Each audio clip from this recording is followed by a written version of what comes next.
We're living in anxious times. Anxious for adults, anxious for teens, anxious for children, individuals, families. Sometimes it just feels like our thoughts are spiraling out of control. My name is Pastor Allison, and recently I had the privilege of talking to Michal Anne Whitcomb, who is a counselor. We spoke here at the Arlington Adventist Church about anxiety and specifically how it relates to COVID-19. We hope that our conversation is helpful to you. So thank you so much for joining us today. Thank you. We're going to spend a little bit of time talking about anxiety. We know that even before the current coronavirus crisis, anxiety was a pressing concern for all kinds of people in America. Mm-hmm. And yet we know that now there are a lot of additional pressures. And so anxiety is very real for a lot of us. Can you speak a little bit to that? What is anxiety? Sure. Well, anxiety is something that is becoming, like you said, more and more common and more prevalent among not just adults, but teens and kids. I see that a lot in my practice. Anxiety can look different for different people, but essentially it's this, generalized anxiety in particular, what that would be one of the diagnoses of anxiety. It's just this feeling of unease, a feeling of worry, a feeling that something bad is going to happen. And so it can kind of be characterized by thoughts that tend to kind of cycle and worries. Also, it can present very physically. I see that a lot with clients, that it can show up as, kind of heaviness in the person's chest, difficulty feeling like they can take a deep breath. It can show up in muscle tension and lots of different ways. So sometimes anxiety is even hard for a person to identify. What would you say would be kind of the complication of a scenario like we have today, with people at home, kind of stuck in a media cycle? How does that impact anxiety? Yeah. I was talking to a friend and actually had a couple clients that have said this recently and said, this situation is the worst situation for someone with anxiety because it's confirmed all of my fears, and the reality is it does kind of feed into that feeling of, I have to brace for something, that something bad is going to happen to me. And then you add to that, like you said, we've got this 24-hour news cycle. You turn on the news, and whether you're watching ESPN or just regular news, there's always going to be some kind of story or some kind of mention of what's going on in our world right now. So it's constant. It's always there when you open your phone and you get on, Instagram or Twitter or whatever it happens to be, that is going to be right there in front of your face. So it feeds into that sense of, I need to be hypervigilant. I need to be aware. I need to be, on guard for this bad thing that's going to happen. Even just the fact that you have time during the day to look at those things, the disruption in most people's routine. Yeah. That's got to be really another struggle. That's adding to it. Certainly a big part of it, because this has taken us out of routine. Is such a comforting thing for kids and for teens, but the reality is it's very comforting for us as adults too. We like to know what's coming. And there are a lot of things that are built into our day that are sources of coping and a sense of security that maybe we don't even appreciate. But as we have those things removed, we find that we feel more and more anxious, that we're just feeling out of sorts, and sometimes we don't even realize why or the level of impact that change of schedule has had on all of us. So a lot of us, we have no control over whether we're going to work or a lot of things in our lives right now. If you're self-quarantined, if you're right. There's so many different scenarios for so many different people, but all of them involve some level of change. Yeah. What would be some ways that we can almost replace the coping that we have in our normal lives? Yeah. It's going to take some level of intentionality in building a new schedule, right? And I think that the first week or so of this, it was all this novelty and, maybe even a little bit of excitement, especially on the part of kids, to be like, man, we get out of school a little bit longer. And yet the reality is we're looking at this, it's going to be we don't know how long, but it's definitely going to be weeks here. And so being able to get yourself into a routine and to start to get some things established that are going to be the same for you, the same for your kids, day in and day out, I think would be very helpful for everyone to just have that same sense of that kids have when they're at school and that you have when you're entering your work day, of knowing what's coming, knowing what's on the calendar, and also knowing the little things that you've built into your day to take care of yourself. And so, that's going to look different for everyone, but I think that it's really important to be mindful of the coping that you're building into your day. So, and coping skills, we use that word, I think, a lot in mental health. I don't know how aware other people outside of the field are on what does that mean when I say coping skills. But coping skills are the things that we utilize on a day-to-day basis that help us to deal with the challenges in our lives and to manage maybe the feelings that we experience day in and day out that might be challenging for us. Coping can look like a lot of different behaviors, but it can be anything from, part of my coping is waking up in the morning and doing some stretching and doing some breathing before I dive into my day. Or for someone else, it might involve exercise or reading or massage. That's not exactly something that's an option right now, but so it can look like a lot of different things. Obviously, our devotionals, the time that we spend going out on walks and doing things of that nature, those are all things that fall into the category of coping skills. So for people who live alone and are struggling with anxiety, and maybe that's compounded by the fact that they now can't go out and their normal routines with friends and stuff are different, or young people who are just starting out and they may be separated from family. Yeah. What would you suggest for them? Yeah.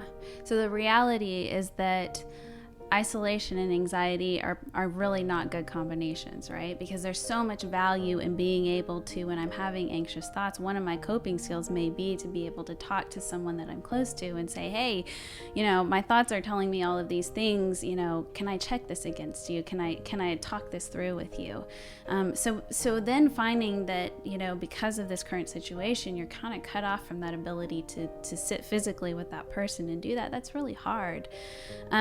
So just this Saturday, my family and I, we connected with two other families. Actually, it was another family that said, hey, you guys want to have virtual lunch today? And it ended up being something that was really neat. We all kind of timed out our lunches, just about right. And we sat down and we're at our table and looking at the laptop and connected with two other families. And after the end of that, I found myself just feeling so different, that it made a big difference in the way that I felt. Just that connection, even though we were not there physically at the table together, that intentionality of saying, hey, we're separate, we're missing this connection, and so here we're setting a time to still facilitate this in our circumstances. That was something that really made a difference for all of us, and the kids too. They kind of went off on their own on FaceTime and got to talk with their friends as well. So I would say being intentional about, even though you are at home alone, setting up the times, not just kind of waiting for the mood to hit, but setting up the time to say, okay, we're going to schedule this FaceTime call, me and my best friend and my parent and I, we're going to connect at this time. Creating those opportunities to still connect in that way, I think, can make a big difference for someone. And also, being home alone, I think the other thing that can help with that loneliness is being intentional about the things that you read, taking time to, read inspirational material, to do Bible study, to watch things that help you to feel connected. Those things can make a big difference. And I'd say the last thing, which I don't think any of us typically want to hear, is that sometimes these kind of opportunities, when we find ourselves feeling lonely and feeling disconnected, can actually be an opportunity to grow a little bit. And that never sounds good when we're lonely, right? To say, oh, rather than trying to escape this through all the ways I might have if I could leave my house like I normally do, but to be able to sit and to be present, and to get comfortable with that feeling, and then to find in that feeling I can tolerate it, and maybe there's some new coping skills that I can use in these moments. There's some value there as well. We often hear from parents here at the church that we have anxious teens, and it's kind of an epidemic nationally. Yeah. What would you say to parents who are trying to navigate that with their kids, whether they were anxious before or they are now, in this new circumstance where the world just feels out of control? Yeah. And I think that for teens in particular, something that I'm often talking about with families is the fact that the research is starting to catch up now with how connected our society is to electronics and to social media and just the screen in general. And the research is telling us that the more time that teens are spending on social media and spending on different devices and, watching stuff, the higher the anxiety, the higher the depression, even the higher suicidality.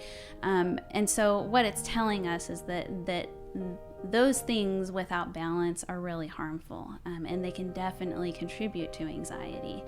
And so I would say, number one, I would start there with your teens. I would start on how much time are they spending on social media, on looking at their phones, because, and I get it, that so much of their social lives are tied up in social media, particularly now. Yeah, even especially now. Yeah, they can't have that face-to-face interaction at all. And so I get that that's hard, but when they're on there connecting with friends, it's in front of their face, all of this crisis and the pandemic and everything. And so I imagine that then it's easy to go down that rabbit hole, and you click on this one and then it connects you to that one, and suddenly you do feel like the world is just out of control. And so, I think it's really valuable for teens to have that information presented to them. And when I work with families, that's something I do. I give that information to the teens themselves, because I believe that teens want to feel good. They want to feel good just like the rest of us. And if they have that information that says, hey, spending this amount of time looking at this over and over and over, it's affecting the way that I feel, I think that they can make some really healthy choices in that space. As parents, you guys can help have that conversation, and of course model that behavior for yourselves. So if you find yourself tied to your phone all the time, and man, I caught myself earlier this week, same thing, I'd step back from that and look at, what are ways that you can kind of monitor the time that you're looking at all of this stuff and all this crisis online, and what are ways that you can replace that with something else. So modeling that for your teens, and then encouraging them to do that as well. The other thing is, when we take away one type of coping, and the truth is that for all of us, looking at our phone is a type of coping. It changes, it gets our mind off whatever else. And so when we take away one kind of coping, it's always helpful, and it's really essential to replace it with something else.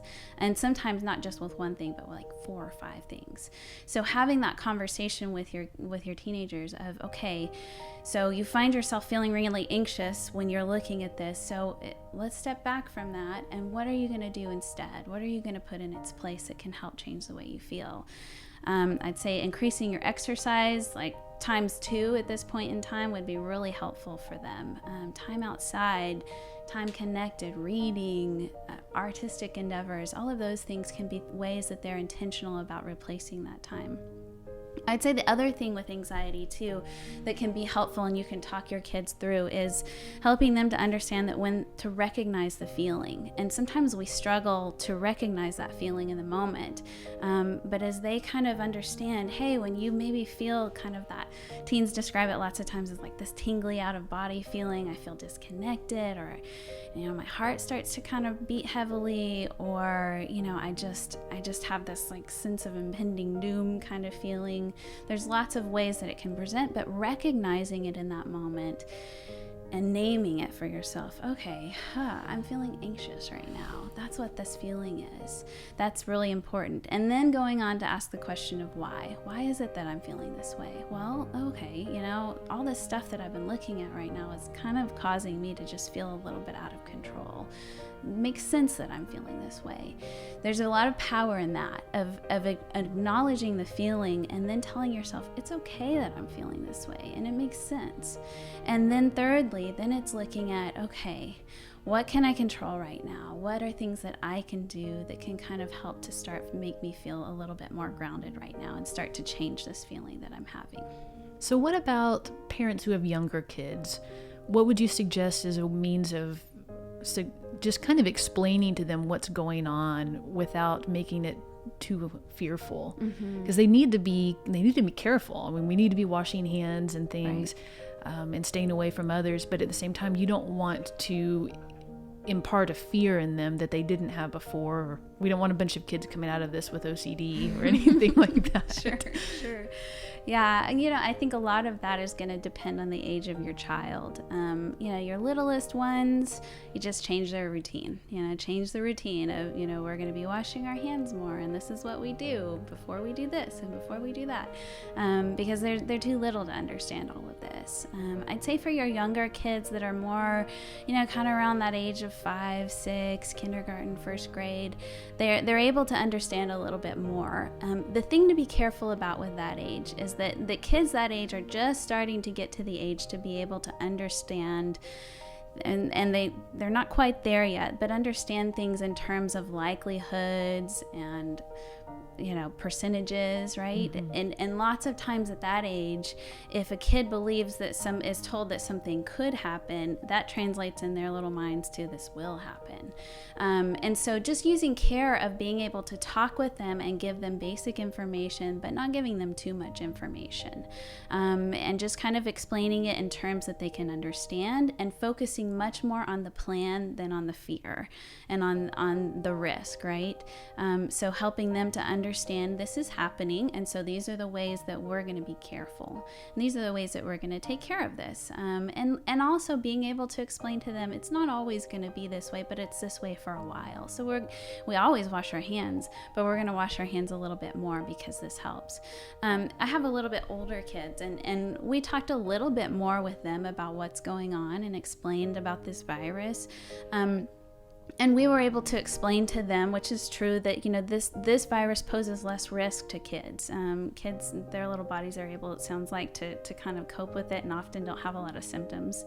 And so we were able to explain to them that their job in this is to help protect other people too, that they'll be okay if they were to happen to catch this, most likely, but the reality is that they're washing their hands, and just being more careful about germs helps to protect other people who might be a little bit more at risk.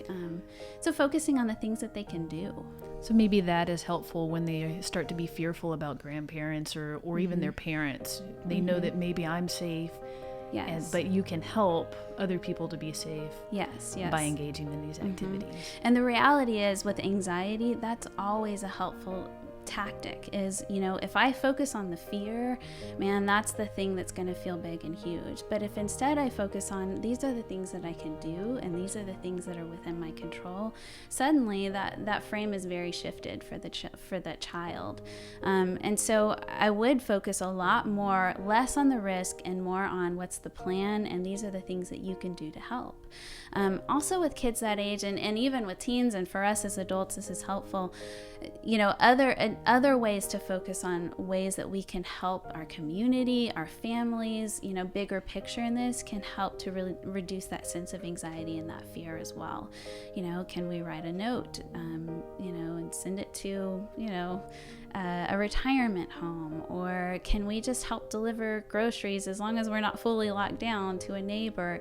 Are there little things like that we can do, or can we even just, wave at our neighbor through the window, things like that can help to kind of shift their view of this, that there's still so much that is within their control and so much that they can do to help. Okay. We have a whole nation full of families who are homeschooling now many of them against their will. And that provides, that actually brings with it a whole nother set of just kind of tensions in the family. What do you think, what are ways to kind of deal with those issues and kind of the strife that comes from any parent who's tried to get their kids to do homework, and now they have to do it every day? Some of them are lucky if they've got a little bit of online school. Others have got packets, and that's wow. Yeah, that's challenging. And again, it's back to what we talked about before, that this has upset everyone's routine. So it's not just the kids' routine that's upset, but it's parents as well. And also parents have a built-in break with school, and suddenly that's gone. So I would say, number one, for parents, be nice to yourself and go easy on yourself and adjust your expectations. That this is not going to look the same as your kids in school 8 hours a day, and man, they are just killing it on the learning, right? That this is a different scenario, and so it's okay to adjust your expectations. I'd say too, do what works. Find a schedule and an approach to this that works for your family.